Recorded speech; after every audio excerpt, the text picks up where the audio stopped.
Grant Burwash here, your favorite pro staffer, Parkland Outdoors. Today is Super Bowl Sunday, and everybody usually cooks the same things all the time for this event. Usually it's chicken wings, pot stickers, ribs. Gonna try something out of the ordinary, something that you would expect from Parkland Outdoors. What it's going to be is an elk-style ginger beef.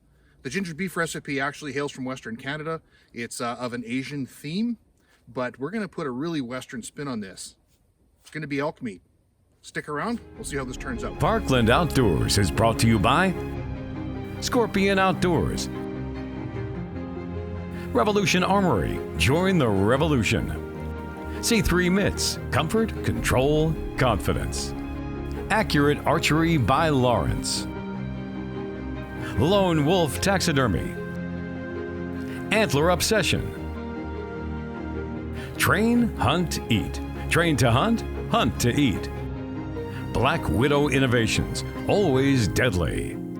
The Trusted Professionals. Bear Paw Bushcraft and Leather.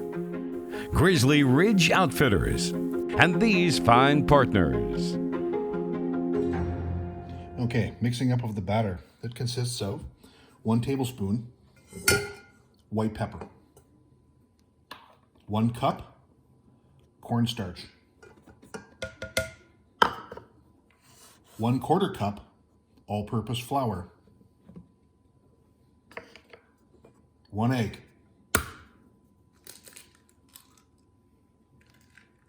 3/4 cup water,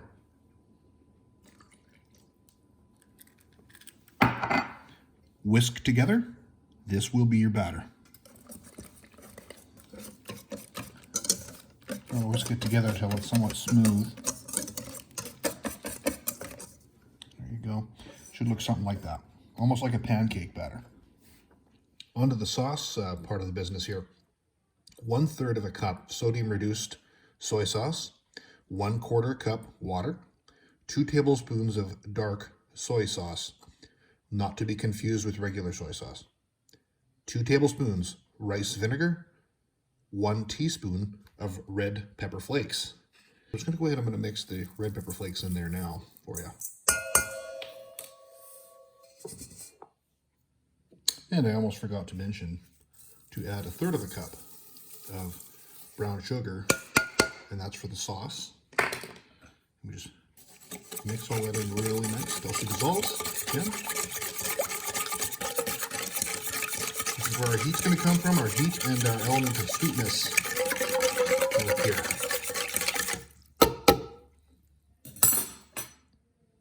Okay, we also need some ginger, so one of the ways to do fresh ginger I find the easiest is using a spoon and just scraping it like this.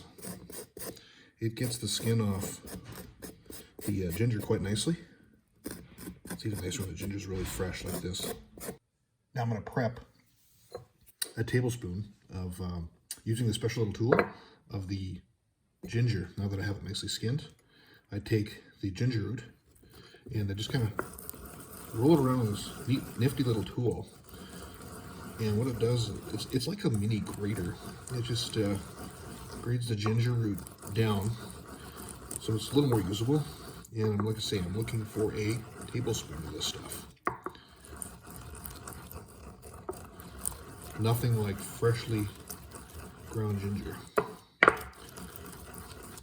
Kind of a nifty little thing I read about ginger the other day. If you have an upset stomach, if you're gassed up or something like that, like if you eat a gas station sandwich like one of our pro staffers like to do before he sits in a tree stand, if you have access to fresh ginger and you make a nice hot cup of tea out of it, it's very good at settling your stomach.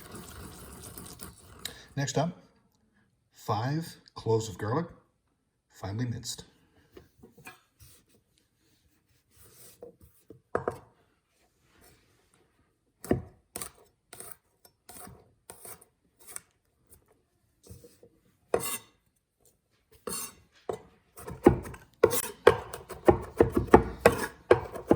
Okay, next up, we've got 2 green onions. We're just going to mince these finely.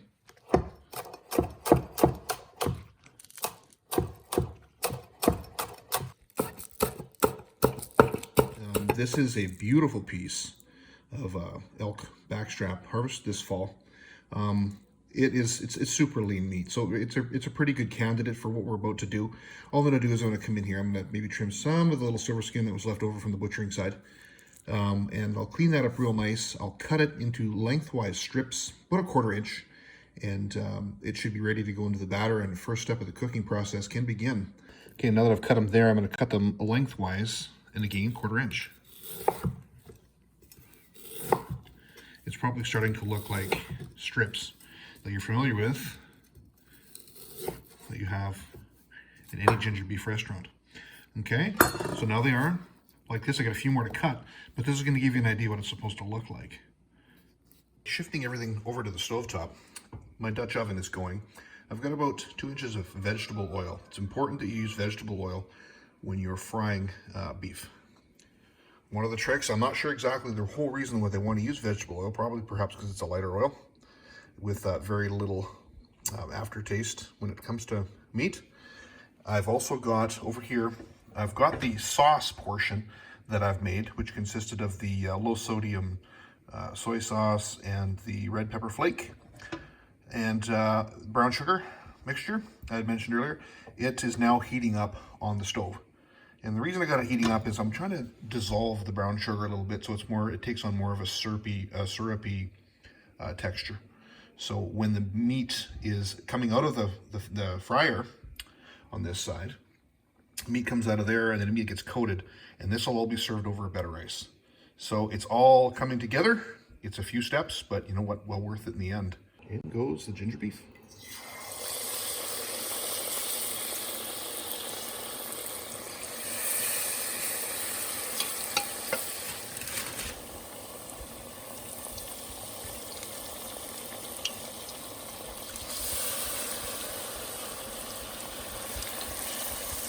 What you want to do is make sure that your ginger beef is broken up there while it's cooking, so that all of it gets cooked in individual pieces. Our last batch is just finishing off, so I'm going to move the segment over to the frying side of the stir fry.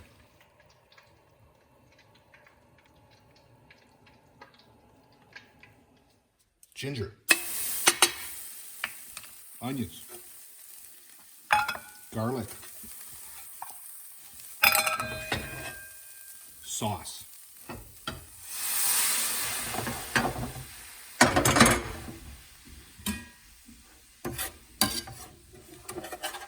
we're going to mix that up, cook that up. Once it's fragrant, it's pretty much ready to go. It's going to thicken up, and it's going to go on top of our ginger beef.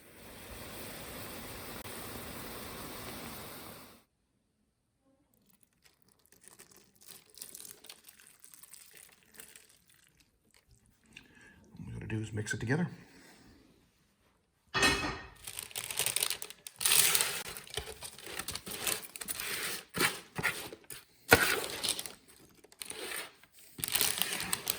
This dark brown, just turn it over onto itself like that. You could really see what looks familiar when you go to your favorite Canadian Chinese restaurant and order ginger beef. In this case, Parkland Outdoors ginger fried elk. Special thanks to friends in the United States, guys like Denny Corveau, wild game cooking enthusiast. Check out their sites. There's some great recipes to be had. He does a wonderful job. Great stuff. You guys will be very impressed. Make sure you like this video and subscribe to our channel. Join us on Facebook, Instagram, and Twitter. Visit us at www.parklandoutdoors.com.